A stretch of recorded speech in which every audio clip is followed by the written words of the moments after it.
I'm just getting up, got my son to work.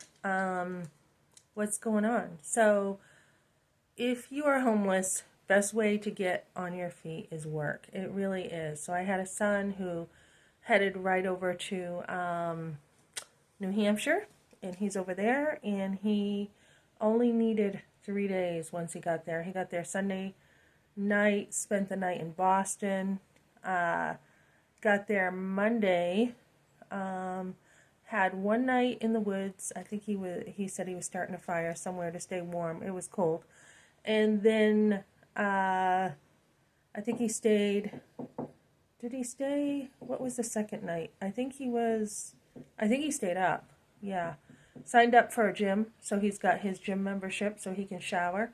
And then he went to a homeless shelter. No, then he secured work. He already had a few ideas of where he was going. He's such a good worker that they were just like, definitely.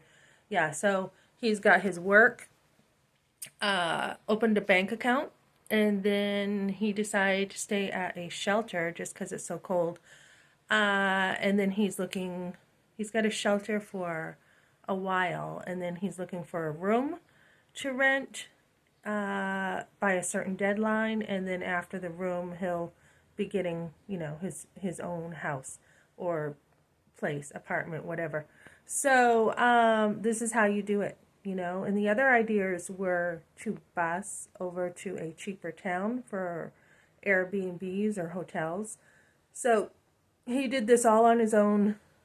Somebody had said to me when I was calling resources, that's kind of risky, that he didn't have housing first. But he's going the really frugal way. He's getting it, more established.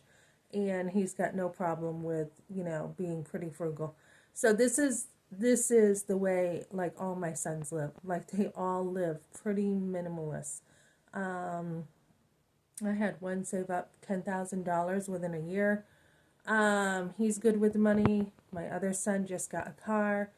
He's good with the money. My other son just got a car.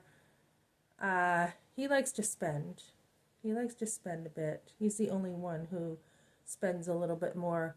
One of them backpacked across the country, so he's always, been pretty frugal. He's been able to save up his money with backpacking across the country. He would save any money he made on the street. He would just save it and put it away. So he's really good with saving. Um, and this son too, he's really frugal too. So it's just I think they saw me and dad living in a trailer, being willing to sacrifice, being willing to go without a lot, which even in a trailer with 5 kids, I mean, we still had a lot. We had a lot of stuff given to us that I didn't keep. We just had a lot. We had a very rich life. We were busy with our kids. So, I think they saw that and they just learned naturally not to live on much. Same with me growing up. I mean, my grandmother always brought me stuff. I always had tons of stuff from my grandmother, and other people. But as far as like my own, like my father didn't really buy me anything, and we just, I did do a video about, how my father acted to me later in life.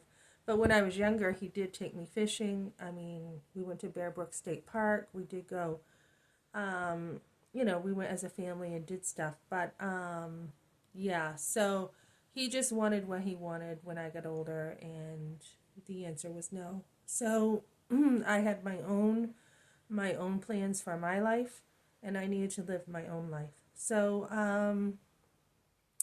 now, decisions are being made now of how we're moving forward with different stuff in my life and what I want to do. I had a great interview yesterday with someone, the director of a company, and he wants to move forward with me, and we'll see what happens here. And I'm waiting for a couple like crappy jobs to get back to me. But I'm still door dashing, and so I think another thing the key is not just to think, okay, I'm going in the future to make all this money. In the future, I'll have this income and bet on that to pay your bills. So for me, it's just a daily. daily grind. It's daily DoorDash, which bill needs to be paid. I just finished paying my storage, and it was like $20 here, $15 here, $30 here. And it's real slow to do it that way, but you are getting further. Same thing with my insurance that's due. It's like, okay, I need $120. So what am I going to do to get that? Same with the rent. I know it's mid-month, so it's like, okay, what am I doing to get that? So, taking the little bits of money and putting it aside, and don't wait for that, that big chunk of money. Don't wait for that. And don't do mental math. Have it vivid, written down, okay, this is where it's going. This is what I'm doing. So if you do that on a daily basis, I think you're going to be in really good shape. As long as you have work, if people have work, there really shouldn't be homelessness if you have work. And the key is to always improve your skills, always look for better. I was telling one of my sons to get in with the unions. He wants to be a welder. I'm like, get in with the unions and they're going to help you get all your licensing that can go across, the whole country. So it's just working at it every day, every single day, saying, what can I do today to make more money or to spend less? So that's what I got for now, guys. Thanks for joining me.